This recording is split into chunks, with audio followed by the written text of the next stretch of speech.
Good morning. Welcome back to Phillips on the Farm.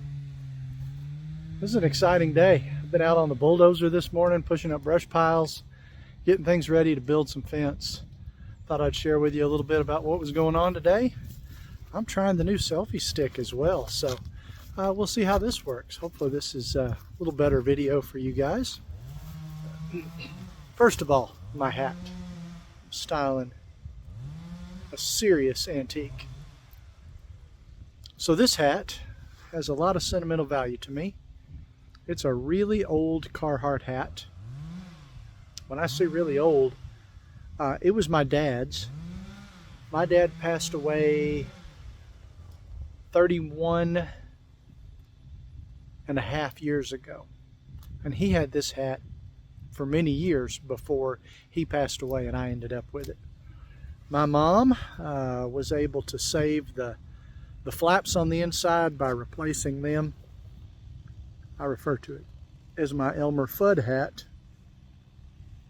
because when I put this hat on, I can cover up my ears. Man, who doesn't appreciate a stylish hat like that right there?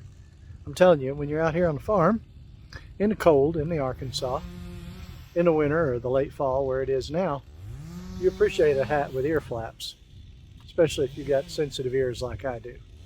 So I just want to share a little bit about the hat before we get back to the project. Man, we got the tractor out, we got the bulldozer out. We have pushed a big old tree down. My neighbor's over here cutting it up for firewood. This is a big hickory tree, and it is right where I'm going to build a house. So I've got a pile of logs down here for a sawmill I'm going to set up sometime this winter. Me and a good friend of mine, Joe, are going to set up a sawmill and cut all of that for lumber. I've got a bunch of his cedar and a bunch of my pine in there. This is a big hickory tree that I just pushed over. I hate losing the tree, but it's right where the house is going. You notice these T-posts and this white pipe here in the foreground and that other pipe. That's the septic lines and the clean out box and the connection. This down here is my big brush pile. I'm going to burn that in the next few days, next time it rains. Get all that pushed up now and I'm ready to burn it. I brought the tractor up here, we moved some logs.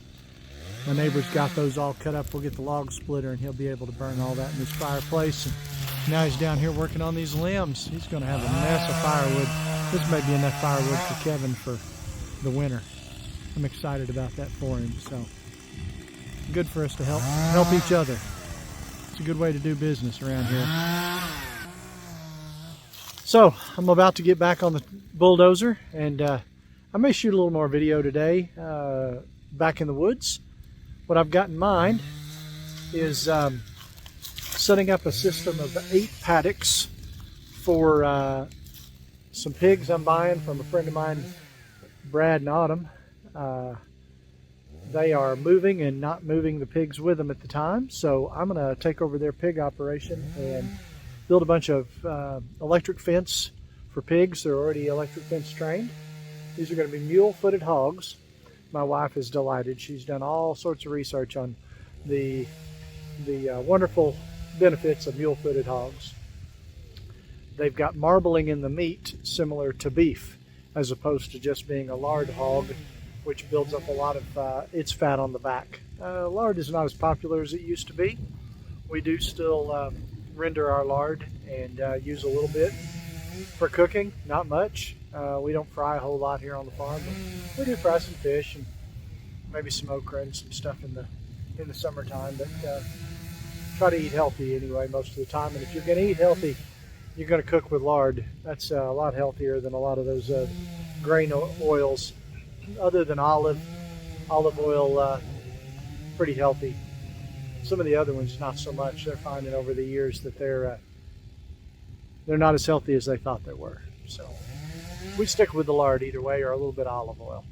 So we do render the lard, but these pigs will not be lard hogs. They're going to be meat hogs, and we're really looking forward to raising them and seeing how they turn out and butcher. We've got a boar and 2 sows and a whole bunch of piglets, and We're going to be butchering some piglets and maybe selling some of them. We got processes going on anyway. The farm is growing and we're going to push it out. Really get busy with it this winter. These woods down below the brush pile, all the way across here below the pond, will all be paddocked off. There'll be a paddock down here to the south of the pond, and then back up here before you get to the road, there'll be 3 more paddocks. There'll be an alleyway back down here in the middle to access all the paddocks. I've got some water line to run so that they'll have water year round. They're not going to have access to the pond. I don't want them wallowing in that. That's for fishing. So we're going to dig some red dirt out of this hillside and use it for the house pad this winter and keep this project moving forward. So I'm trying to get the farm to pay for the farm. I think that's important to do. So being able to add pig projects, maybe some sheep in the future. May add sheep to this project, and if I do, they'll be able to alternate in the paddocks with the pigs, and there'll certainly be a lot of grass for them to eat. There'll be trees for cover. I'm going to build them some pig houses down here and keep them dry and protected in the winter and out of the sun in the heat of the summer. So I'm going to get back on the bulldozer. I may add some bulldozer video footage to this as well later today. Let you see what I've got going on down in the woods.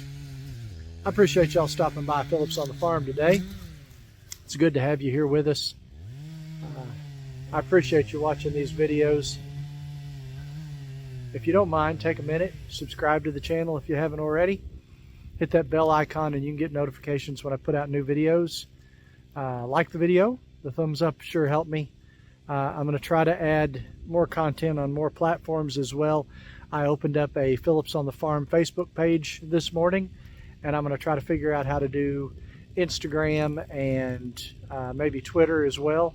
I do have an account on both of those, so those will be easy enough. And then I can get the YouTube videos to hopefully push out to all the platforms and open up my audience a little more, be able to share these videos and this content. So I do also have a new email address if you've got questions for me.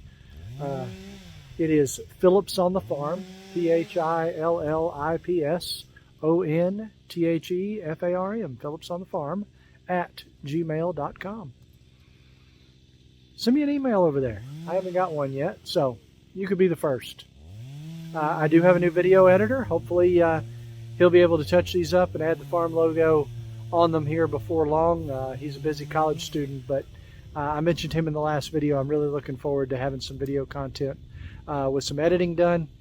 I've got a tripod now, so as I do some of my butchering, especially in the cooler, I'll be able to put that up on a tripod and hopefully improve that for you a little bit. I've got this selfie stick, and I'll be playing with it. I might even back it up a little farther and see how it looks with some different aspects and distances from the selfie stick, and see if I can improve some of the video quality for you guys. It's all a work in progress. Thanks for stopping by Phillips on the Farm. Love you guys. As always, God bless, and we'll see you next time.